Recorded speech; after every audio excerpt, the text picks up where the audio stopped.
Hello and welcome to the Science Fiction and Fantasy Marketing Podcast, the show where we help you establish your author brand, increase the size of your audience, and sell more books. I'm Lindsay Baroker, and I'm here as usual with Jeffrey Poole and Joe Lalo. Our guest today is Moses Siregar III, and let me read his bio first, and then I'll tell you why I invited him on, because I think we've had a few requests from people that are not publishing 10 books a year or 4 books a year and are wondering kind of what they can do when they're maybe getting one book out every few years or a couple years. So actually I lied. I'm telling you why he's on before I read the bio. Hi, Moses. But anyway, just off of Amazon, he says, after falling in love with Robotech as a kid, Moses decided he wanted to be a storyteller someday. And in 2009, he got into it and started working on The Black God's War, the first book in the Splendor and Ruin series. He also published a preview novella for it in 2010, and then the book in 2011. And he published the second book in the series this year, 2015, for those of you who might be listening in the future. And hi Moses, thanks for coming on the show with us. Hey, thanks for having me, Lindsay and crew. We don't let them talk until later. Okay. We take turns asking our questions. So I'll just jump right in and kind of ask you, your bio mentions the love of Robotech. What made you decide to jump into writing now, and what made you start with epic fantasy? Yeah, I think you got to be careful, like the dreams you have when you're a kid that you like really cling to, because things can have a way of manifesting if you want something bad enough. So I always knew I wanted to do this storytelling phase of my life at some point, somewhere in the middle, and I was just getting tired of other things that I was doing at one point, and I always thought I was going to make movies, and I had had a lot of people telling me that they thought I wrote well, and so I wanted to tell stories. I realized when I looked into making movies, it's kind of expensive. You have to be away from your family a lot. You have to leave your house, and it just didn't seem so practical. So then I thought, well, maybe I could actually learn to write fiction. I seem to always have a good instinct for storytelling. I could figure out. I wrote a lot of sort of nonfiction type stuff, just promoting, business and so on, and so I definitely had to learn how to write fiction from the ground up, but got into it and had a blast writing my first book. I did Nano, I guess that was 2009. It was a long time ago, and I got most of it done there, and I finished like December 7th or something like that. And then I was just really passionate about it for quite a while. Yeah, and as far as like you notice that 4-year gap between the first novel and the second one. One lesson is don't have two children in between your first book and your second book, because that's a thing.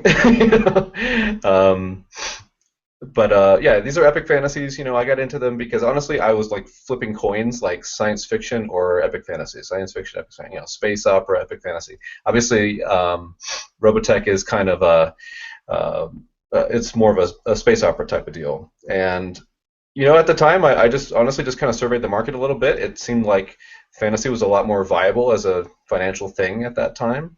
That's what people were telling me anyway, and so I said, that's fine, that's cool. I mean, I grew up playing D&D, and I loved Dragonlance and Elric and lots of old stuff like that. And so I said, all right, I'll write fantasy. And what I like about it too is that there's a lot of my background is in a lot of different spiritual subjects. Like my bachelor's degree is in religion, and I've been into like all the Eastern religions, and explored a lot of the Western ones as well.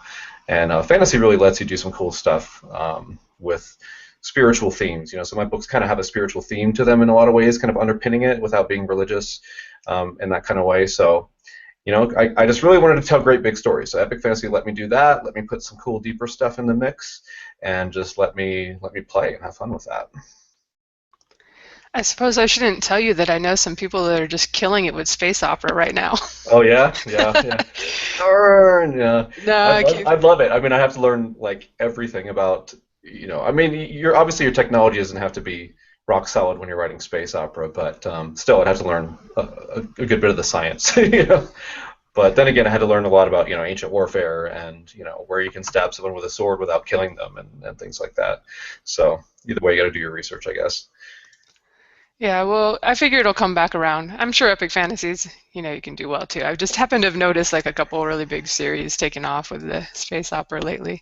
Well, the problem with epic fantasy that I got into was, it turns out I'm not a fast writer when it comes to fiction. I can write and read nonfiction quite quickly. For some reason, I write and read fiction more slowly. And epic fantasies, to really write a good epic fantasy, I mean, my latest one is 150,000 words. The one before that was 120. And it's, when you're indie, you want to make a living at it. You want to be producing books a lot more often, and I'm kind of a perfectionist on top of it. So it's kind of a perfect storm for someone to write like a book that he loves, but which doesn't allow you to put them out too quickly, particularly when you're doing family stuff and other stuff like that. Life happens too. So yeah, that was definitely a tricky thing. Is that a really good epic fantasy? I mean, you'd want to be maybe in the $200,000 range. I was hearing from agents 150,000 was a good number for like a first novel not too long ago. I was hearing agents at Comic-Con panels and things like that saying that 150 was a good number. It used to be I heard 120, which is why my first novel was 120, and then the new one was 150. So I was always kind of open to seeing if that door opened, but never pursued it very much at all. I sent off to maybe 3 or 4 agents or something like that, and just was very choosy about it. And you know that didn't happen, or hasn't happened yet anyway. Yeah, we've discussed on here before some of the woes of writing longer books. I don't think anybody you're talking to Hmm. gets books under 100,000 words very often, and I know I've had a 200,000 something, and I think Joe writes short stories that are about 100,000 words long. I So should there's, probably write YA, right? Because you can do smaller than 100,000 for YA. I don't know what the range is, but I know you can do a lot less than that, right? yeah.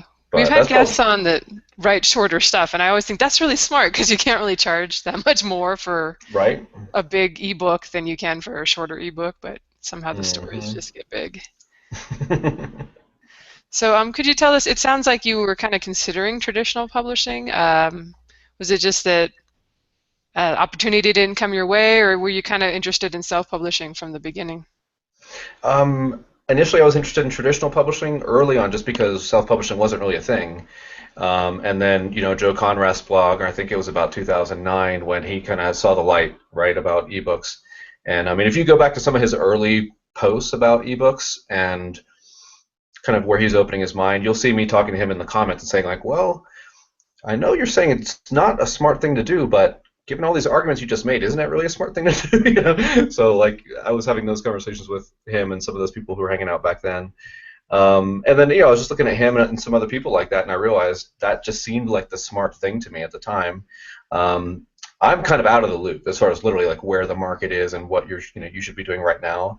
Um, I'm busy with other things this year. This has not been a very productive book year for me by any means. I did release the new one finally, so, but yeah, at the time, I loved the idea of the control. I mean, I was friends with David Dalglish and Daniel Aronson and some guys like that, Casey May, and I saw people like, of course, Michael J. Sullivan and David Dalglish at the time. They were doing fantasy. The first time Amazon ever made a bunch of people's books free, like kind of out of nowhere, surprisingly, when I guess they must have price matched for the first time. Like David Dalglish and Michael J. Sullivan were two of those guys that got price matched, and they just got tens of thousands of downloads right away. And then next thing you know, they got these huge book deals. Like they were in at the right time. They wrote good books. Awesome. Um, so I just saw that. I knew that it was a good route. I knew that you could still traditionally publish even if you were indie at that time. And so I just really liked the control aspect of it too. But yeah, I would still be open to anything. I don't know what's really going on with my series, unfortunately, at this point. It's basically a 4-book series, and I've written 2 of them. There's a prelude, which is the Black Gods War, and book 1 of the trilogy, which is the Ninth Wind. So that's the new one. And don't know what's happening with it, unfortunately. Which is also one of the lessons to all of this, which is that I think if you aren't writing or releasing books as often as some other people are, you really have to think about whether you want to commit to doing a series. I mean, the smart money is usually in writing a series, right? I don't think that's probably changed since I've fallen off the face of the earth recently, but then again, then you get to where I am right now, where you're like, man, I love this series. I have fans that want to read it. I don't know if my life allows me to write these big books that I love and do them the way I want to do them and get them out there. So now, what do I do? So I don't know. I mean, it still seems like the smart thing to do is to write that series, but you have to consider that. What are you going to do if it takes too long? And then some of your readership will fall away. They'll forget about you, and the market can change, and you could change, and life could happen to you, and so that's going to be quite awkward if I just never finish the series, and I'm just like going, damn it, what could have been, the rest of my life, um, but I just kind of followed my heart every step of the way, and still doing that.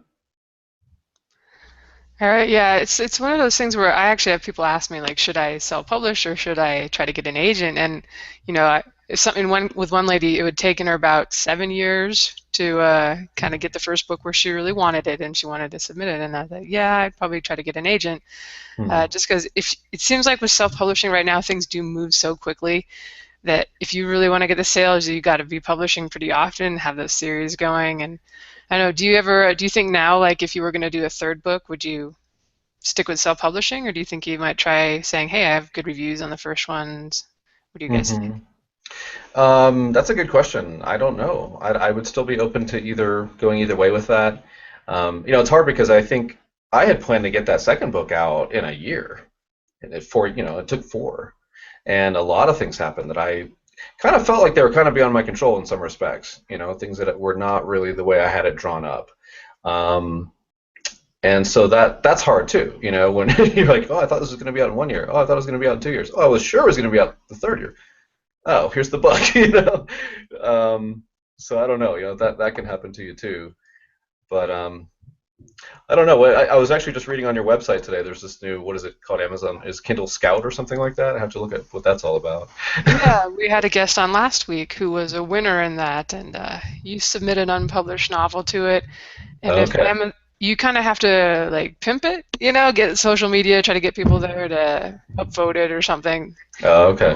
It's like their slush pile, apparently. Okay. So, but yeah, if you get a deal, it's like you get like $1,500 for the book, and they publish it, and 50% royalties, I think it was. So you're not keeping as much money, but they're throwing some of their marketing clout behind it. Hmm.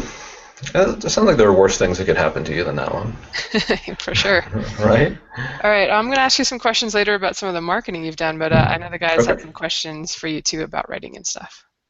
All right. Yep. I'm going to start things off here with you spoke a little bit about this. I think I know what the answer is going to be, but what part of writing do you think takes the most time for you? Not in terms of just delays as a result of life, but the actual writing Mhm. itself. Where does most of your time go? My process has evolved quite a bit, which is actually one of the things that is very is tough about this. If I don't get back to it, what's hard is that I got to a place where I actually had a really good method for writing, which is that it evolved into I used to do a lot of stuff at my desk, and I'd have low back pain and my wrists would be hurting and things like that. So then I moved to having a standing desk. So all right, now I have a standing desk, and I was doing that for a while. The problem for me is, as a writer, if I sit at the keyboard and write, because I can edit as I go, I typically do. The first book, when I wrote that first draft, I could write it and it could be really bad because I didn't know any better. Then I started to learn more about writing well, or better at least. And when I got to writing that second book and I'm, typing at the keyboard, I'd get 250 to 500 words an hour. If it was a dialogue scene, it'd probably be 500. If it wasn't a dialogue, bit, then it'd probably be 250 words an hour. And it just took a lot of time. So then I decided we had a new dog, and he was like this overactive dog. So I would take him on walks around my neighborhood, and I'd take a digital recorder with me, and I said, okay, I'll just start, making notes to myself. I'll record the notes, and then I'll, adjust the outline and do things like that. And then one day I said, well, let's just try the dictation thing, because I had gone to a lot of the superstars writing seminars that Kevin J. Anderson and friends put on, and he's really big on the dictation method. He hikes the mountains of Colorado and writes his books. So I said, okay, whatever, I'll try it. I know this will suck. I know this will not work at all, but I'll just try it. So I turned on the recorder and I started writing a scene, with dictation. And it turned out it worked really well. And I went back and started playing with it. And it probably, one reason it may have worked well is because I've done a lot of things where I spoke for a living. When I was in college, I'd sell like magazines, telemarketing, or I've done sales, or I've done a lot of my work is just consulting work that I do over the phone. So I'm just used to making up stuff, when I have to, when the mic's in front of my face. So it was very natural for me, and it turned out that some things were even better. Like my dialogue, I thought was quite a bit better. So basically, long story short, now I can dictate. I can go walk my dog, hike around my neighborhood. I live in Prescott, where Lindsay lives. It's beautiful pine forest up in the mountains and everything. And I can go do that and write 3,000 words in an hour. I produce about 3,000 words an hour when I dictate. I produce, let's say, 300 words an hour when I'm sitting at the keyboard. So I actually got a method where I could write really quickly, and so it's like, okay, now I got it, and oh shoot, like life has happened. So that's one of those things that makes me think, well, I could just jump right in there and I could do that. I could focus. I don't know what, 3 or 4 months or something, whatever it would be for me. It seems like quite doable. So yeah, it used to be with the first book, the editing took me so long because I didn't really know enough about writing well at that point. The second book, it was getting it on paper that took so long because of my perfectionistic type of process.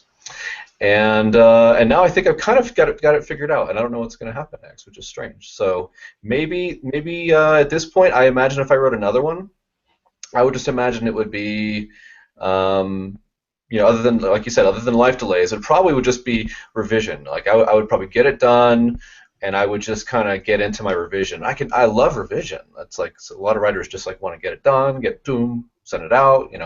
I love playing with the words. That's so much fun for me. So I can see myself just kind of getting caught up in that and then sending it out. I like to use beta readers, so I would send it out to beta readers because they help me fix what sucks in my story.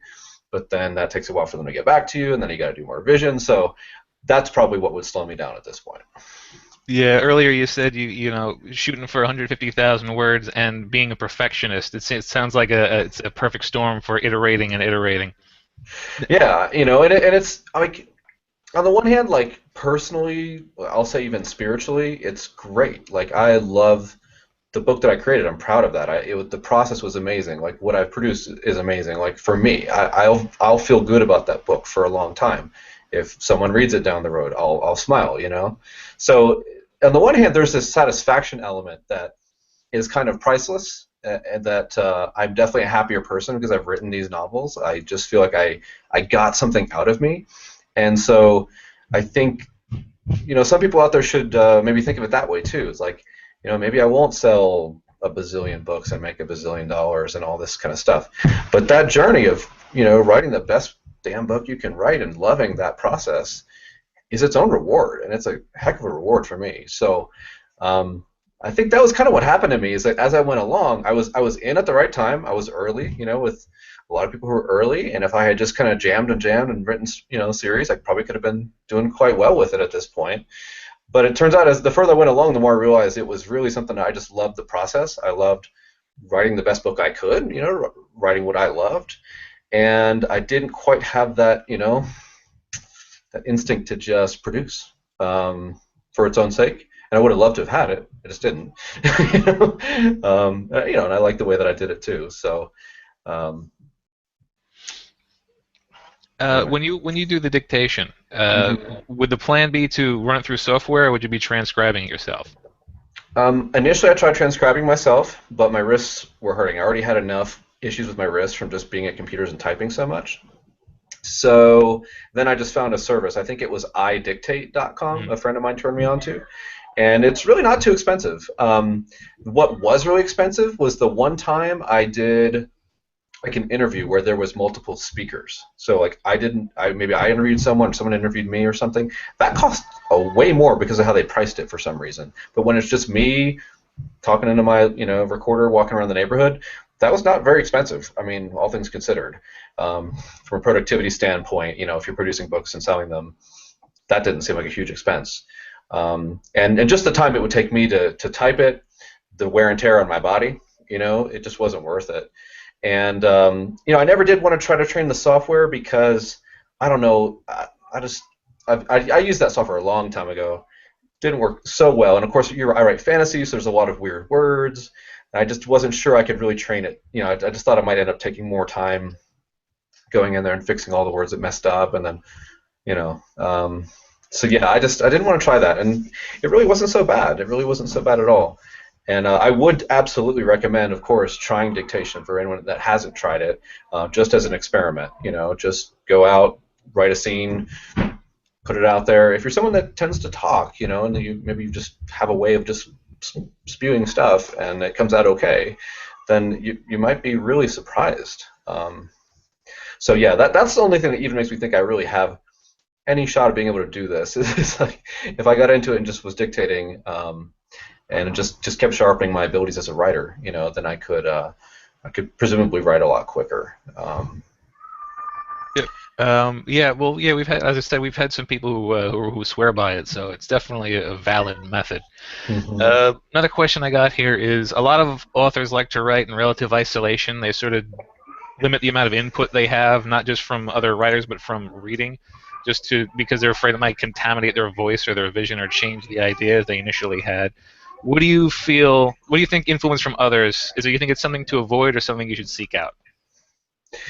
I think it's up to each person, but I'm someone that likes input. I just don't think, like, I don't know. Maybe it's that perfectionist side of me, but I know that if I just produce my book and put it out, there's going to be some blind spot in my book that I just couldn't see. And if I ran it by 10 readers first, I'd go, because that's happened to me every time. Like, both times I've written a book, I've had like one character that was challenging for readers, that didn't quite work right for the readers. And they helped me see why.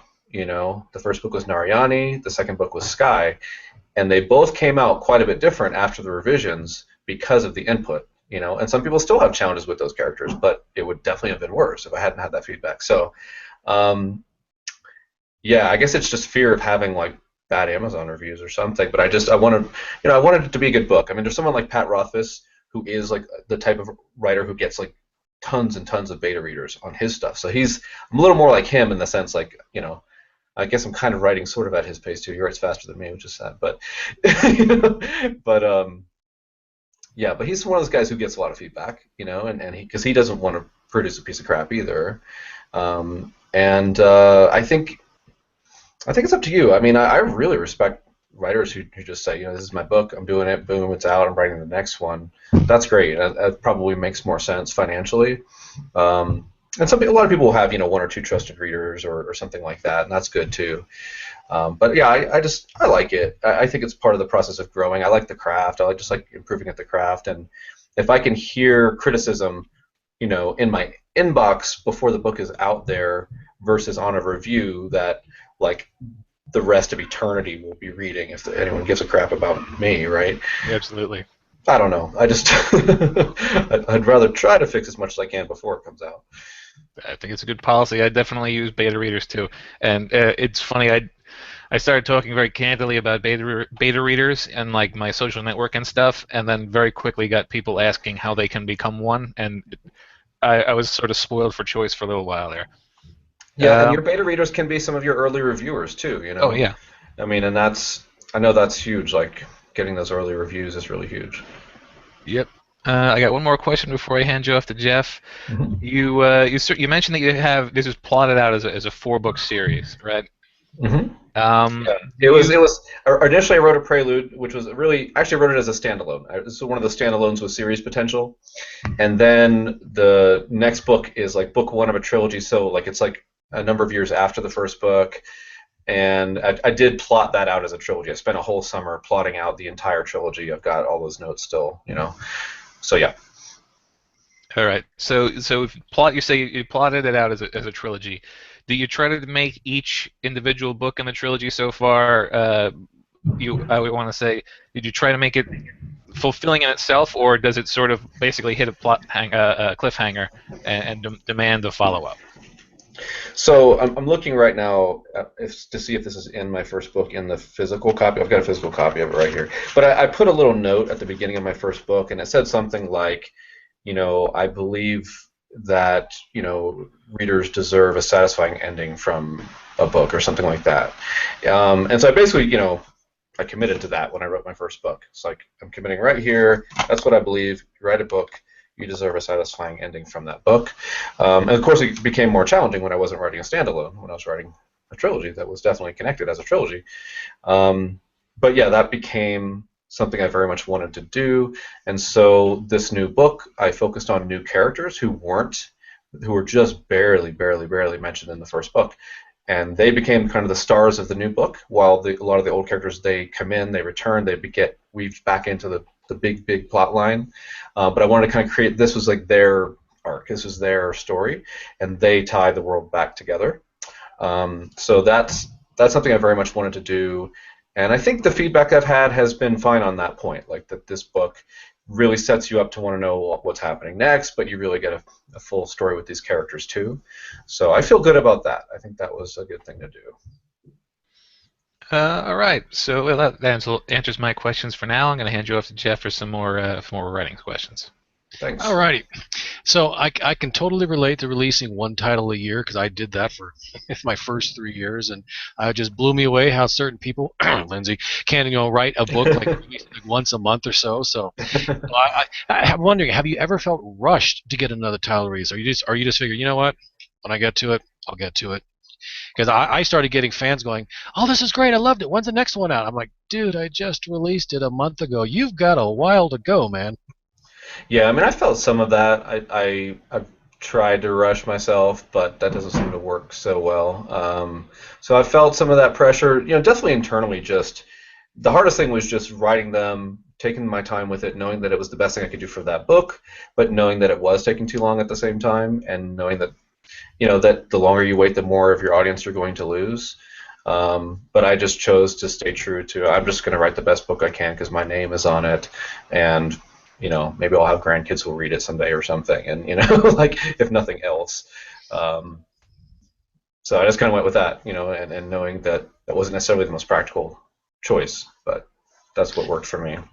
Which leads into my next question, a hypothetical situation. If somehow you knew that present day you could actually give some advice to the past you, what would it be? Oh, that's awesome and difficult. Oh man, I'm gonna have to drink water on that one. Hang on a second.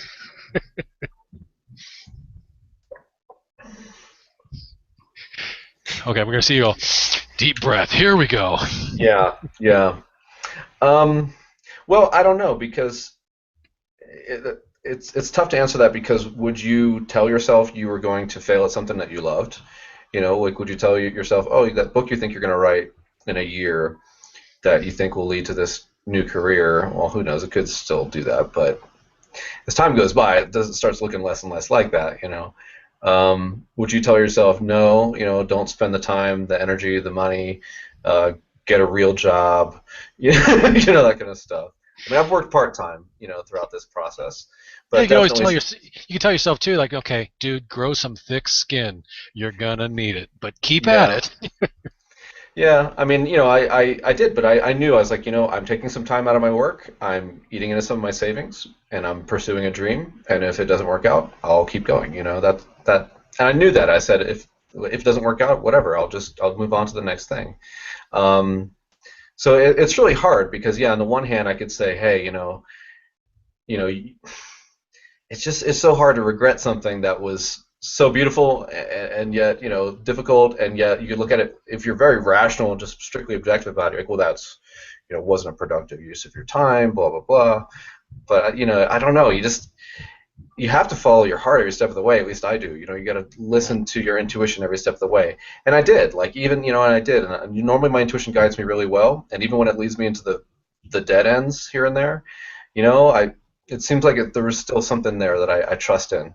And not everything leads you just to the unicorns and rainbows all the time, but they were there too, because the process was beautiful. And so I don't know. I guess I would probably not tell myself much. I would tell myself when I go to Hawaii for vacation, because I did this before my second child was born, my daughter, and you read that bad review that you just got after you get off the plane, don't roll your suitcase over your big toe and rip your big toenail off, pardon me.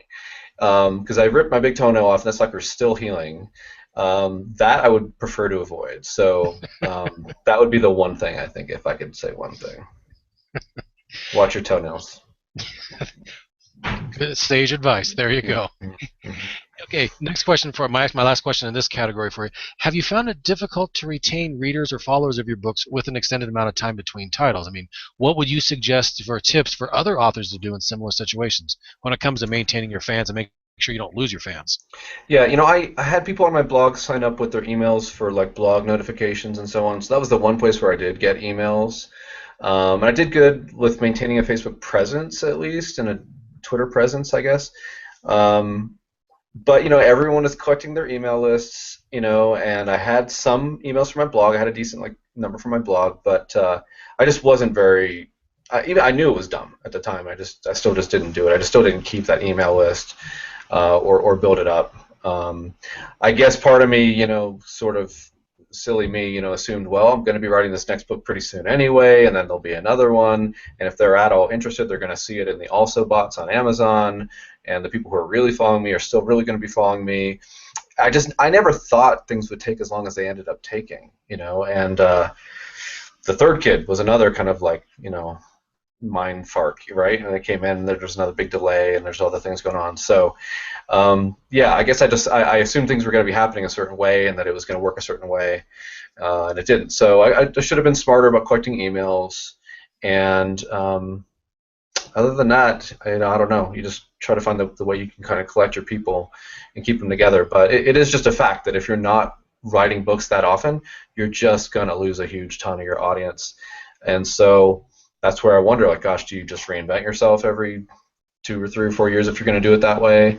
Write standalones maybe. I don't know, because I think it's just going to be super hard to really keep your audience. I know I had a bigger audience at one point early on when I had quite a few readers, and I know that I just know you just lose them after a while. It just happens.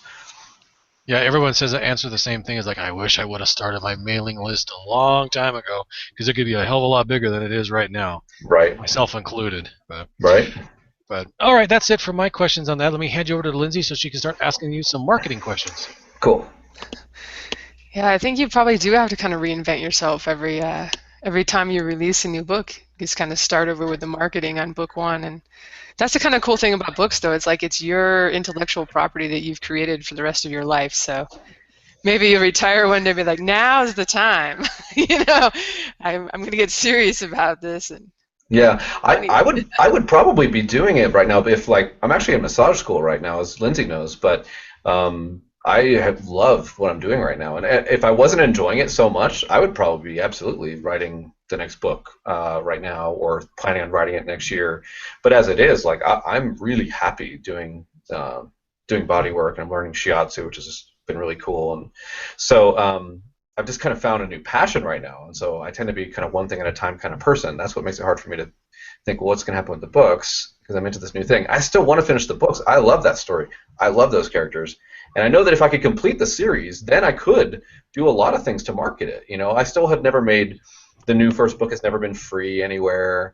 The first novel in this whole series has never been free anywhere. Actually, that's not true. It was free at one point, but it's been a long time since it was. So, there are things I could do if I could complete the series. So anyway, go ahead. all right, yeah, no, and we should tell for listeners that Moses actually sold a lot of copies of his first book, and it's got over 100 reviews on Amazon. So it's, that's why I wanted to ask you some of the marketing you did. I love that you've got like the preview books. Could you kind of tell us what you were thinking? Like, I'm not going to get the novel out for a while, so let me do this. Yeah. Yeah, that was early on where I could see that you want to have new releases as much as possible. So I was working on the novel, The Black God's War, and I was trying to figure out a way to release something ahead of the novel, and I released not exactly the first 20,000 words of the novel. I took some chapters out and that sort of thing, because I wanted it to work as a novella. I wanted people to be able to read a good chunk of the novel, get a nice, complete kind of feeling to some extent. And so I literally took it from the novel itself, and it was kind of like, okay, and then now here's the free piece, and if you want the book will be, the whole novel will be out there. And I think that was a very good strategy, and I did sell about 10,000 copies of that book, The Black God's War, and that one did well.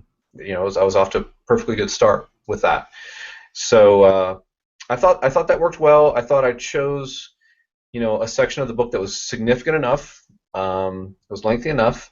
It worked well enough, by itself, and it allowed me to have something out there, so that because I was into blogging at that point and into being on other people's blogs and social media and things like that, and so it really made sense to have something available at that time. And so, especially if you're out there doing social type stuff, have something, as soon as you can get it, or as many things as you can get, I guess. So that worked really well, and it did create some buzz or some awareness about the book before it came out. And that was my thinking, is I want to have an audience when the book comes out. I want people to be interested right away so that it can go somewhere. And I think that worked. I think that worked really well. I did it with the new book again too, thinking that I was releasing, okay, here's the first, again, 20,000 words or something like that. Here it is. The novel will be out, real soon, is what I was thinking at the time, and then it just took a long time. But so yeah, I was doing it again. It's like, okay, if I'm going to be one of these people who doesn't write that quickly, let me at least have, like, here's the next teaser. I'm still here. I'm still writing. Your fans can check it out. That kind of thing. So I still think that's a good way to go about it. And there's my phone ringing.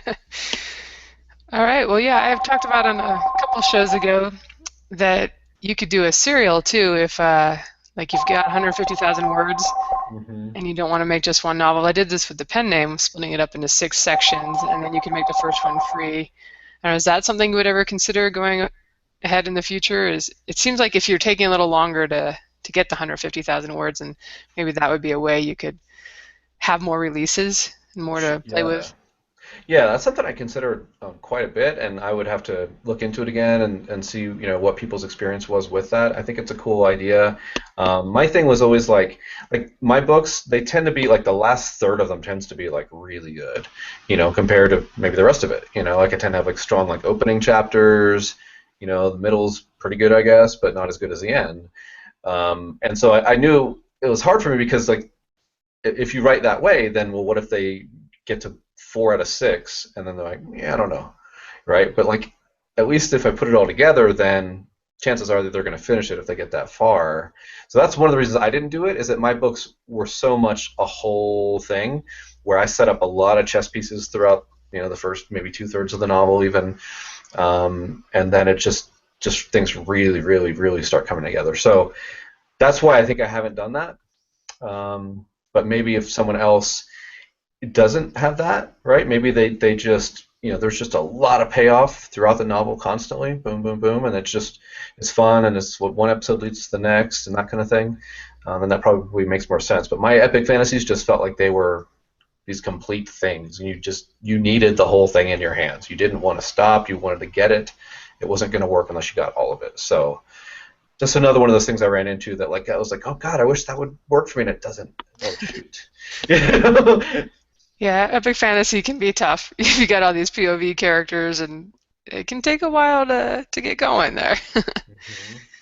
All right, I was kind of curious. You used to be a host, I think, on, was it Adventures in Science Fiction Publishing podcast? Was that something you kind of just did for fun, or were you thinking of like networking with authors and maybe making some connections to help with your writing?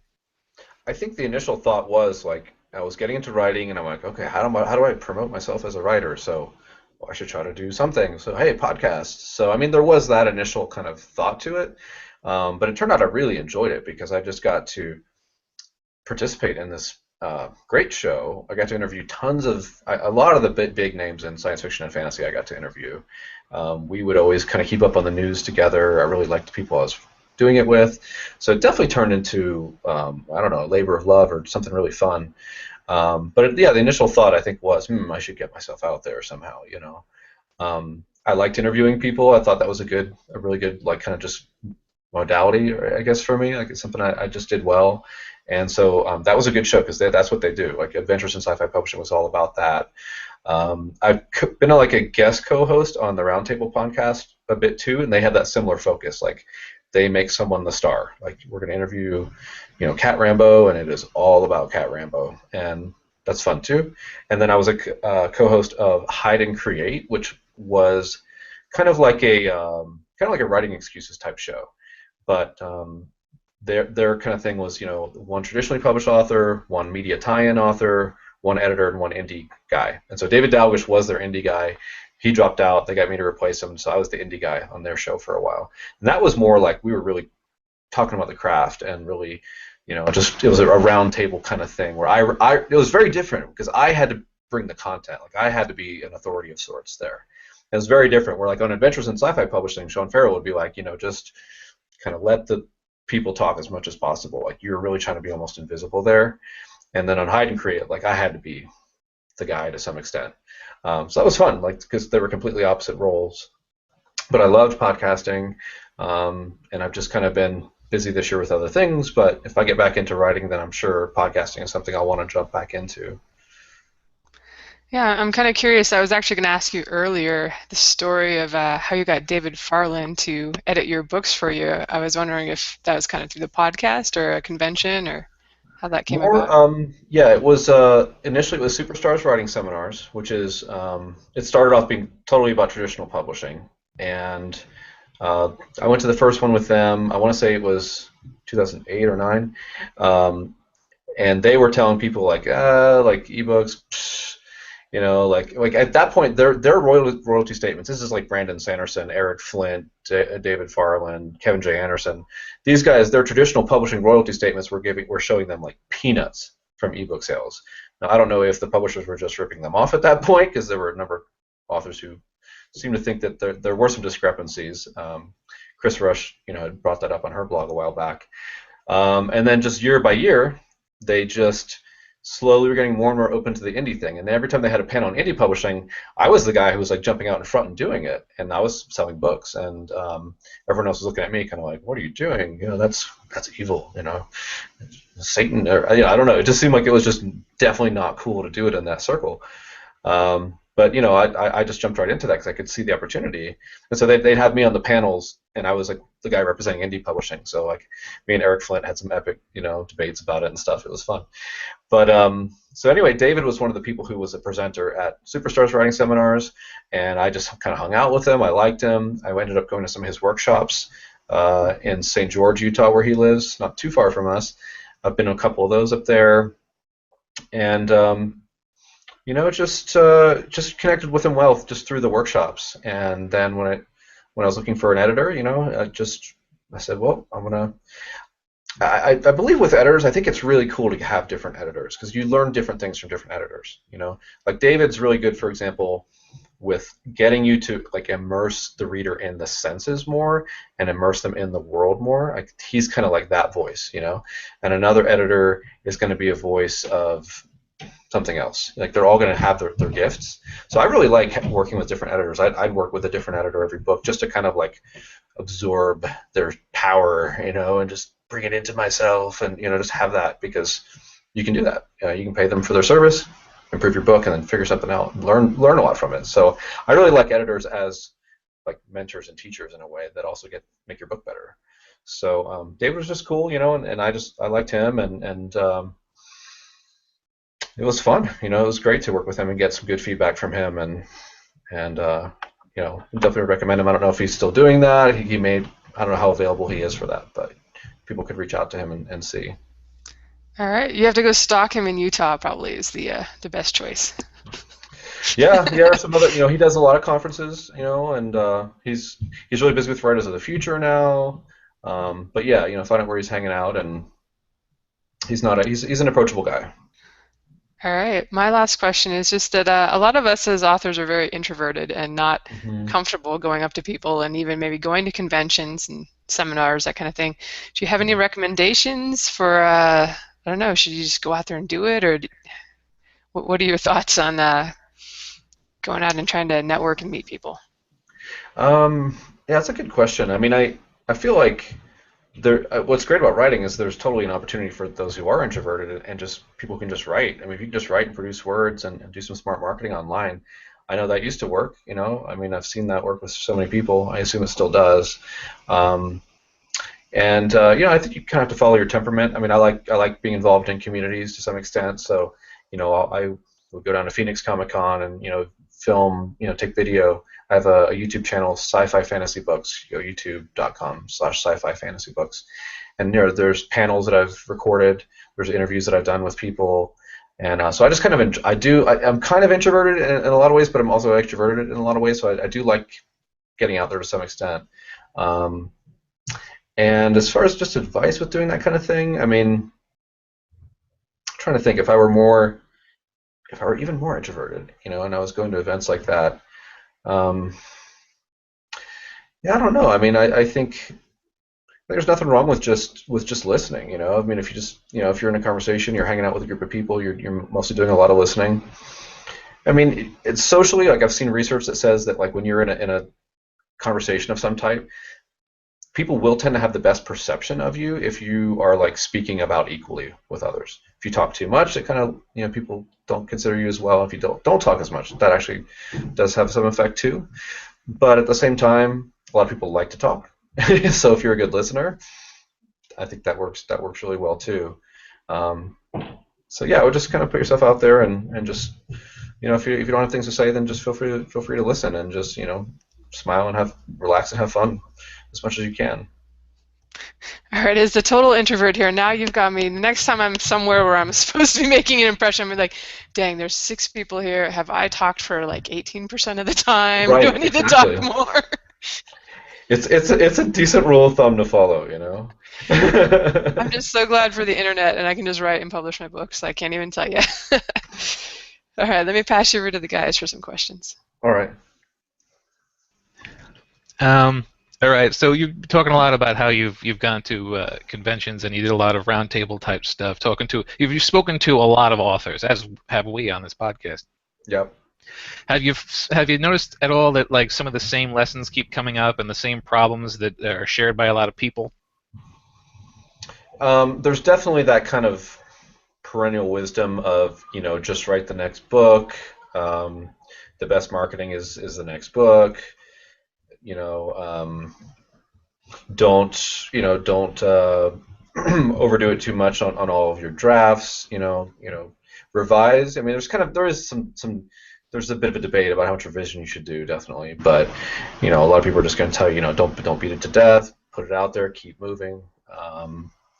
That's it. I mean, I think that it's kind of interesting because when I was first getting into it, I was really in the mode of I am going to try to be a professional author. I'm trying to do things the way you would do as a professional author.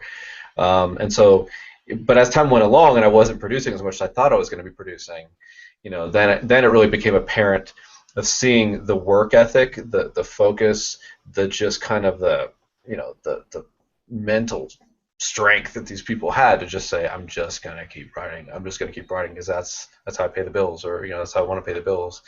And maybe it kind of hurt that I had options in some ways. I had other work that could pay pretty well. I had some savings, and it was like, well, I could almost take this or leave it. But I think it's neat to try to figure out pretty soon whether or not you have that kind of killer instinct for it. Whether or not you have that kind of focus to just really make it work. But at the same time, really, as you asked that question, I just thought about how different everyone is too. Just the conversations I have with everyone, there's some wisdom, you're going to hear a lot, but it is just neat that everyone has such a different process, everyone has such a different approach, such different goals.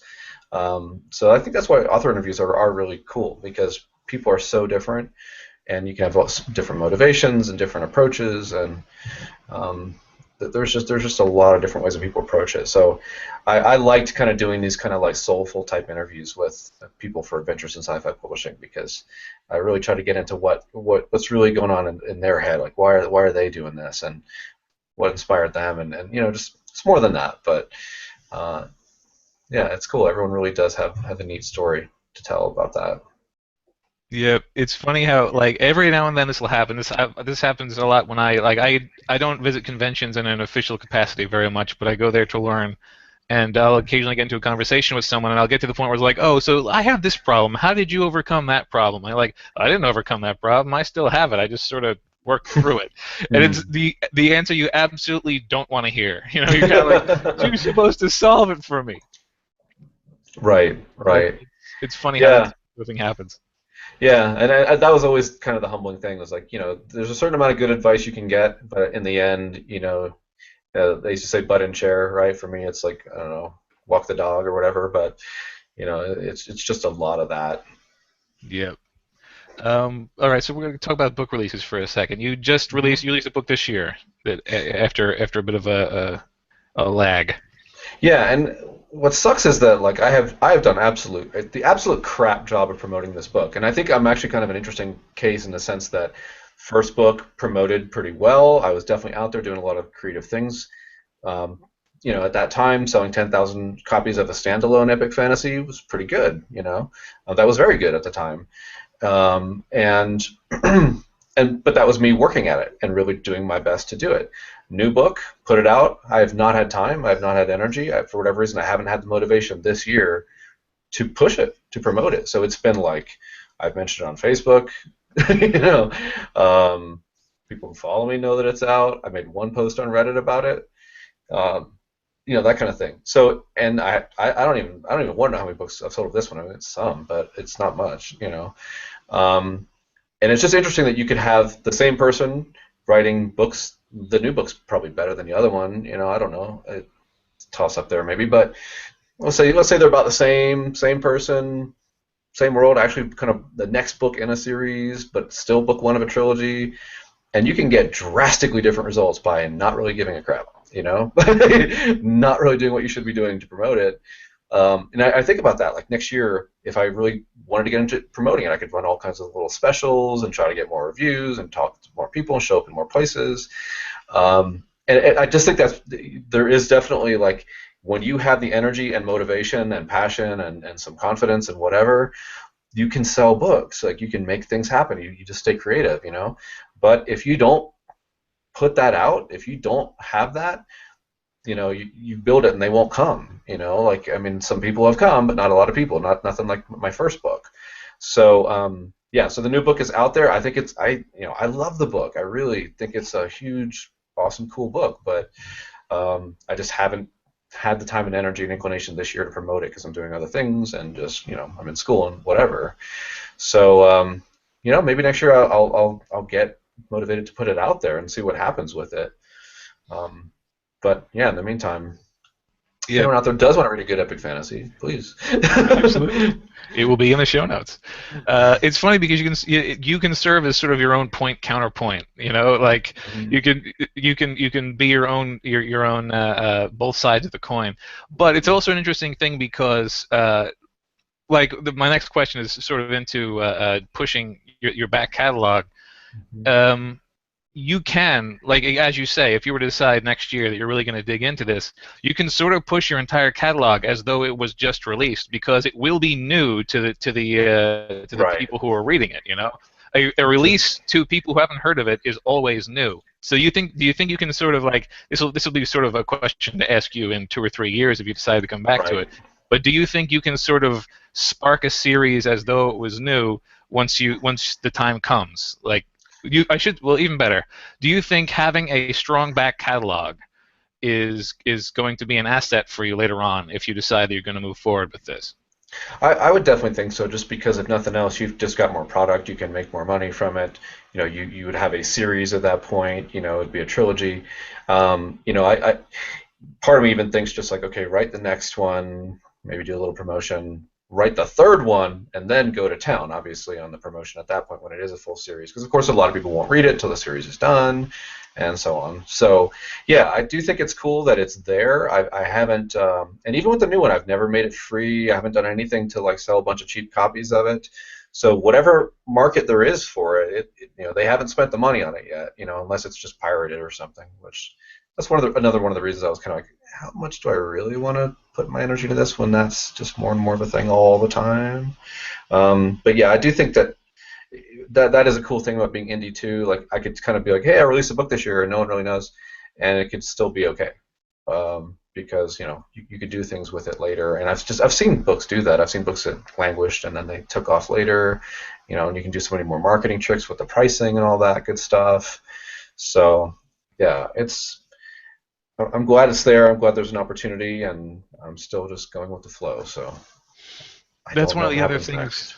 That's one of the other things that's very handy about being an indie author is while you don't, in the instance of this release where there wasn't much of a marketing push, while you didn't do the marketing push, you also didn't spend the money on a marketing push. You know what I mean? Like, This is true. there's a lot of like a traditional book release when it comes out, if it doesn't have the push, it vanishes. It's like Right. it's only on the shelves for 6 weeks or so if it's not going to sell. And with Right. this, if you can honestly almost it's as though you had it incubating on your shelf, waiting to be released, but instead it's out there getting trickling in the sales and trickling in the reviews, without actually having to sink any money into it, which is a handy thing that's not really available to traditional publishers. Mm-hmm. Yep. Totally agree. I guess my last bit here is, do you think what do you think is more valuable in terms of marketing? Trying to do a very strong release push and try to get this stick, or to maybe try to build slow momentum? Like, do you put all of your marketing up front, or do you spread it out over the course of a book's life? The first book, when I was actually selling, a decent number of books, I did have a big push in the beginning, and I kept it up. And it was a persistence thing because I got some momentum to begin with, but it still didn't do amazing. It did pretty good, but it wasn't until I won the Black God's War won the Indie the E Festival of Words. It won the best fantasy novel the first year that they did that contest. Um, the best of the independent ebook awards, and it was at that point that I kind of orchestrated. Let's all of us that won the awards, let's do this big push together. And then I lined up a bunch of big sales, and it was probably a book bub and some other stuff. And then boom, I had like 1,000 month sales, and that kind of thing, or 1,000 copies in a month sales, and then it kind of hit a big second wind. So there was a lot of creativity of like, okay, keep it pumping, keep it pumping, keep it pumping, then figure out a way to push it really hard at some point. So I think you gotta keep applying pressure if you want it to keep moving. That makes a lot of sense. It's also, by the way, I've not heard. I've not really asked about winning contests or anything like that, or winning awards. It's nice to know that winning an award was able to give you sort of a leg up, because occasionally it seems like it's not even worth the effort. Yeah, and it was it was voted on by like indie authors and fans of indie books and stuff like that.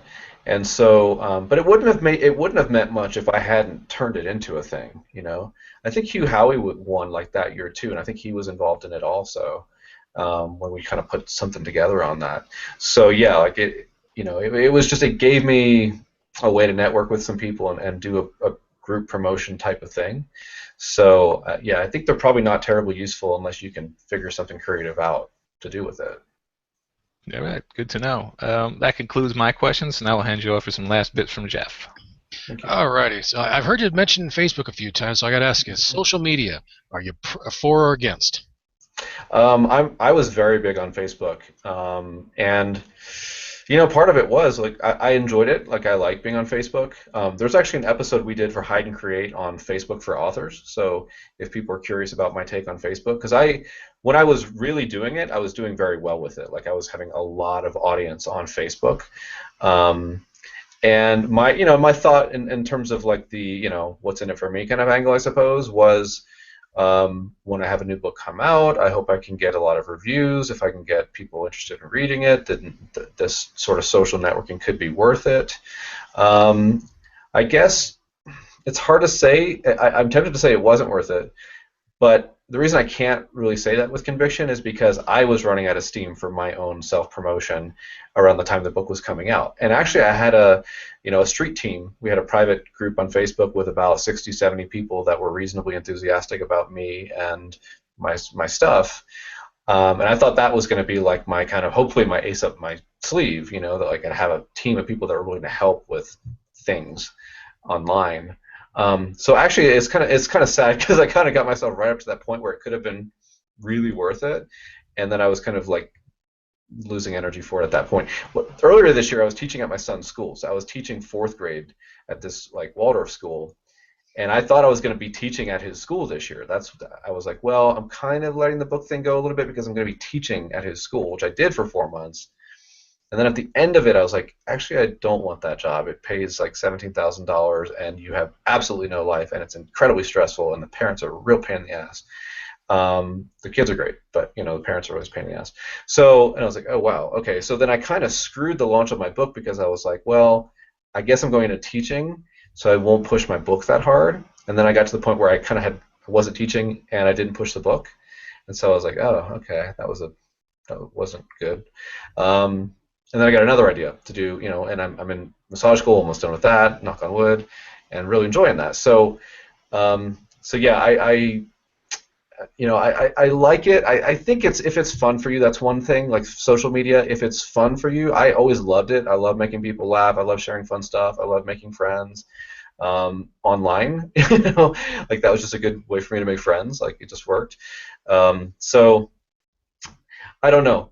I would say though in general it was a bit disappointing, but I can't really say that it wouldn't have worked because I gave up on myself in a way. That's the hardest part to admit is like I gave up on promoting that book, partly because I thought I had this other job, but still. And if I had stuck with it, I could really tell you, I could have been a perfect test case to be like, yes, you build this huge thing on Facebook, it gets you all this momentum, and it works just the way I drew it up. But unfortunately, I don't know because I kind of screwed that up. So, so I don't know. I would say if you don't enjoy it, don't mess with it that much. It's not worth pushing yourself. No worries. All right. Let's see. Next question. Actually, next question we've already kind of covered. I hear the welcoming committee back there. It's Billy. Let's see. He almost saved my writing career. Let's see. So I don't need to worry about asking that question. Okay. The last question I have then is: Are there any tips or suggestions you can offer, which you have personally discovered that has helped your writing career that you feel more authors should take advantage of? Guest blogging, multi-author box sets. What has been your experience? The one time I really got my book going really well, like I said, I had orchestrated this thing with the people who won this contest, and I lined up the promotions all pretty close to each other. So there was ENT, and there was BookBub, and there was all this other stuff, and and it was this kind of grand crescendo of like, here it is, now fly, book, fly, and it worked. It started flying for a while. So yeah, I think you kind of have to be patient and try to find those moments when you can do some kind of grand push. Obviously, having a lot of books there in your series and all that would be the way to do it, but I'm not the person to give that advice because I haven't exactly done that. So. All right. Okay, well, that's pretty much it for the questions we have here. Let me pass you back over to Lindsay so we can try and wrap this thing up. All right. All right, we'll try to hurry up since the dog gods are talking, and we don't let people on the show unless they have a dog, so it's good that he voiced his opinion. I guess just to finish up, do you have any kind of advice that you would give for any other authors who kind of might be in the same boat as you, really busy and not able to publish as often as maybe they'd like? I don't know. I mean, it's just. I mean, you hear advice like, if you can quit, get out while you can, that kind of thing. I mean, there's some wisdom in that. But at the same time, if your heart is in it, I love writing these two books. The second one turned out to be a lot more difficult to write than I thought it would be for a few different reasons. But at the same time, I love that process, and it was trying, but it was just soulful, So I don't know, honor the soulfulness of it if that's what turns you on, if that's what works for you. And there's just something about when you've done that, especially like, I don't know, as a guy, like we can't make babies, right? Not from ourselves. Like this is the closest thing you will have to birthing your own offspring, and I don't know. I wouldn't pass that up if it sounds enticing to you, because it's a pretty wonderful thing, and I definitely feel like a happier, more fulfilled person for having done that. So love it. Love what you're doing with it, and be enthusiastic about it. You will have friends that will be supportive. I would say, on the one hand, like it's cool that you'll have supportive friends. Maybe they're on Facebook or in your real life or whatever. Great, but at the same time, be ready to be disappointed by people who aren't going to read your book, or who are going to read it and not review it, or who are going to read it and not like it. Like just up front, like half the people you think are going to read it and love it and whatever, like just forget it. They're not going to. So just don't set yourself up to like feel bad about relationships in your life if people don't do what you think that they will, because it's just people are people. We're all kind of selfish creatures. We're all kind of trying to get ahead in our own little ways, and not everyone is as into your dream as you are, and the people who really do show up for your dream, cherish those people, honor them. Some of my beta readers: Jay, David, Jeremiah, Stacy, Megan, Eric, and then my editors, like David Farland, Adrian Laycraft, Joshua Esso. Love these people. You guys are amazing. Thank you for being in my life. You've made my life better. I love you. Right? Like those are great. But you have to have that strength to know like you're doing it for you because you love it. And if people show up for you the way you think they will, great. But don't expect people to do it. And it's always the person you think, oh well, that person for sure is going to be my perfect friend / reader / whatever you want them to be. And that's the person who won't be that. So, make it your own thing, and just be grateful for whatever support does show up, and just enjoy it. This is your time to do it. If you're feeling it now, have a blast. All right, great advice. And tell us where people can find you. And it looks like your first novella is free right now, so. Yeah, first novella is still free. So that's the Black Odds War. There's a novella length version of it that's free in a lot of places, and the full length novel. The Black Odds War is a little more of a Greco-Roman type theme. It's a little more. I'll just say that. And the Ninth Wind has a little more of a Norse vibe to it. So it kind of depends on your mythology which one you'd resonate with. The first one is a little tighter in terms of the plot structure. The second one is more of a character-driven, deep world culture building kind of novel. So a little difference on those two. And yeah, so you can find me. ScienceFictionFantasyBooks.net is still my URL for that. Facebook.com/Moses Siregar III, or Moses Writes is the author page /Moses Writes. Yeah, I mean, I will say there's a whole lot of my soul in these books, and fantasy readers who would like to read something a little different, that definitely was coming from that heart place for me. You might find something different that you really enjoy. I think that's kind of where I'm coming from. So they're out there, and thanks to everyone for listening and hanging out with us. All right, well, thanks for coming on, and I'll put all of your links in the show notes at marketingsff.com, and this is show number 54. Thanks for listening, everyone. Thanks for all the info, Moses. Nice to meet you. Thanks, Jeffrey.